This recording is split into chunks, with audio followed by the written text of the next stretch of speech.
ഇവിടെ ഒരു കാതോലിക്കേറ്റ് വേണമോ വേണ്ടയോ എന്നുള്ളതിനെക്കുറിച്ചൊക്കെയുള്ള രണ്ടഭിപ്രായങ്ങളുണ്ട്. എന്തിനും രണ്ടഭിപ്രായം നമ്മുടെ സഭയിൽ വളരെ സുലഭമാണ്. അപ്പോൾ ഒരു വിഭാഗം പറയുന്നു നമുക്ക് ഈ കാതോലിക്കേറ്റ് വേണ്ട, ഇതൊരു ശാപം പിടിച്ച പ്രസ്ഥാനമാണ്, എന്നും പാത്രിക്കീസ്മാരായിട്ട് അടിയുണ്ടാക്കുന്ന ഒരു ഓഫീസാണ്, അതുകൊണ്ട് വേണ്ട എന്ന് വാദിക്കുന്ന നമ്മുടെ ചില തിരുമേനിമാരുണ്ട്. നമുക്ക് ഈ കാതോലിക്കേറ്റ് വേണ്ട, ഇതൊരു ശാപം പിടിച്ച പ്രസ്ഥാനമാണ്, എന്നും പാത്രിക്കീസ്മാരായിട്ട് അടിയുണ്ടാക്കുന്ന ഒരു ഓഫീസാണ്. റോമാ സാമ്രാജ്യത്തിന്റെ അകത്ത് പരിശുദ്ധ അന്ത്യോക്യ സിംഹാസനത്തിന്റെ നേതൃത്വത്തിൽ നെസ്തോറിനിസത്തിനെതിരായിട്ടുള്ള സമഗ്രമായ ചെറുത്തുനിൽപ്പ് പിതാക്കന്മാർ സാധ്യമാക്കി തീർത്തു. റോമാ സാമ്രാജ്യത്തിന്റെ അതിർത്തിക്കകത്ത് നിന്നെല്ലാം നെസ്തോറിനിസം ബഹിഷ്കൃതമായി. റോമാ സാമ്രാജ്യത്തിന്റെ പരിധികളിൽ നിന്ന് ബഹിഷ്കൃതമായ നെസ്തോറിനിസം പുതിയ താവളം തേടിയത് പേർഷ്യൻ സാമ്രാജ്യത്തിലാണ്. അപ്പൊ പേർഷ്യൻ സാമ്രാജ്യത്തിൽ നിന്ന് പൂർവ്വദേശങ്ങളിലൊക്കെ കിഴക്കൊക്കെയിലും സുവിശേഷവും സത്യവിശ്വാസവും സ്ഥാപിച്ചിരുന്ന ഒരു ഏജൻസി ആയിരുന്നു. അവിടെയാണ് നെസ്തോറിനിസം കയറി പിടിച്ചത്.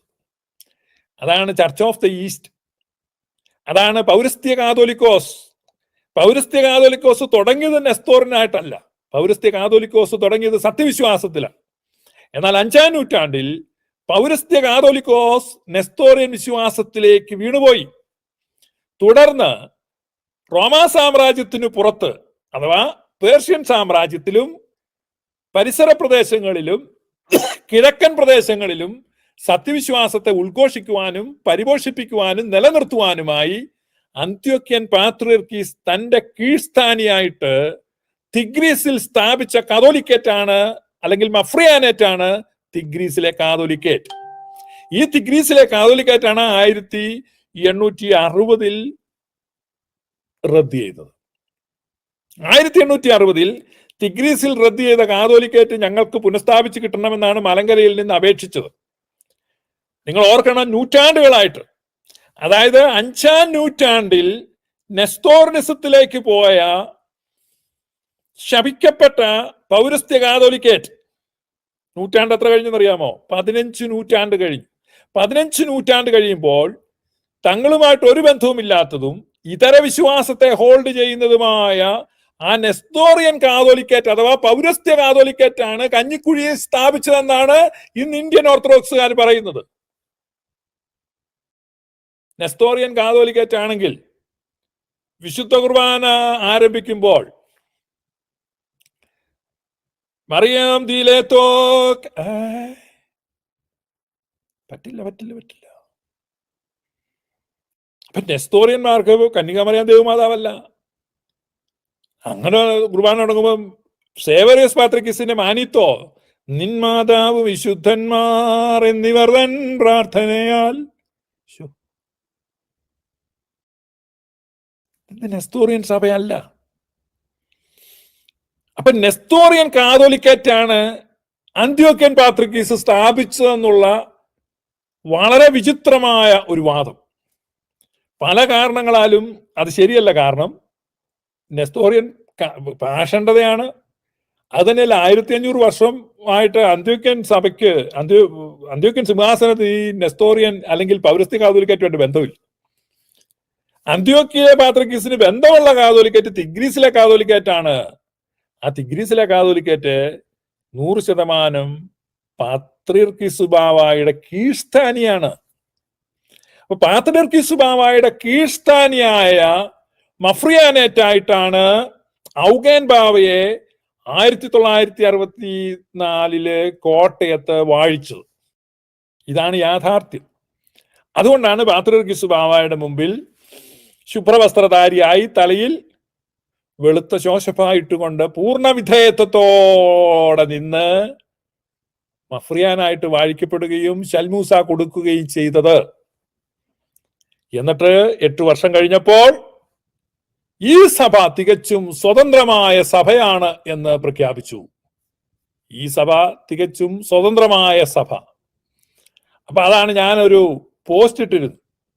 ഇന്ത്യൻ ഓർത്തഡോക്സ് വിഭാഗത്തിലെ ഈ കൂലിത്തൊഴിലാളികൾ വന്ന് എന്നെ ചീത്ത വിളിച്ചു. മലങ്കര സഭ ഒരു സ്വതന്ത്ര സഭയെന്നാണ് അതിൽ പറയുന്നത്. ഒരു പത്ര കട്ടിങ്ങാണ് ഞാൻ ഇട്ടത്. ഞാൻ അത്രേ ചെയ്തുള്ളൂ, വേറൊന്നും ചെയ്തില്ലെന്ന് രേവതി പറഞ്ഞതുപോലെ. അപ്പൊ തന്നെ വലിയ പ്രശ്നമായി. ഇതാണ് ആ പത്ര കട്ടിങ്, നിങ്ങൾക്ക് കാണാം എന്ന് ഞാൻ കരുതുന്നു. ഇതുണ്ടോ? പാത്രിക്കീസിന്റെ അധികാരം അംഗീകരിക്കില്ലെന്ന് പ്രഖ്യാപനം. ഇത് 1972 സെപ്റ്റംബർ 20 8 വർഷം മുമ്പ് പാത്രിക്കീസുകാരുടെ മുമ്പിൽ പൂർണ്ണ വിധേയത്വം കാണിച്ച് അതിന്റെ അടയാളമായി വെള്ളവസ്ത്രം, നിസാര വസ്ത്രം ധരിച്ച് മഫ്രിയാനായിട്ട് ചുമതലയേറ്റ ഈ ഔഗേൻ ബാവ 1972 പറഞ്ഞു, തോമാസ് ലീഗയുടെ സിംഹാസനത്തിലാണ് താൻ ആസനസ്ഥനായിരിക്കുന്നത്. ഇപ്പൊ തോമാസ് ലീഗയുടെ സിംഹാസനത്തിന് അതിനു മുമ്പ് തന്നെ ആണി അടിച്ചു വെച്ചിരിക്കുകയായിരുന്നു. ഇവർക്ക് ആസനം വെക്കാൻ പറ്റാത്ത എന്തായിരുന്നു പ്രശ്നം?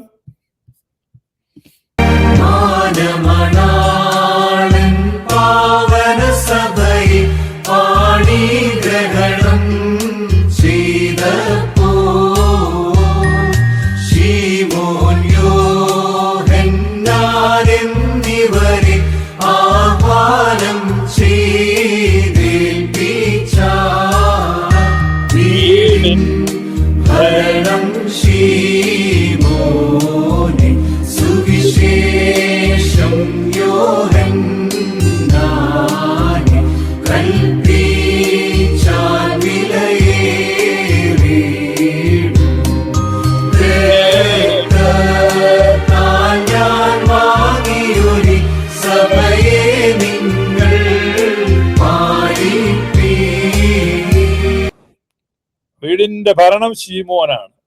ശിമോന്റെ പിൻഗാമിയായ, സ്ലീഹായുടെ പിൻഗാമിയായ, പത്രോസിന്റെ പിൻഗാമിയായ പാത്രിയർക്കീസ് ബാവായുടെ കീഴിലാണ് സഭ നിൽക്കേണ്ടത്.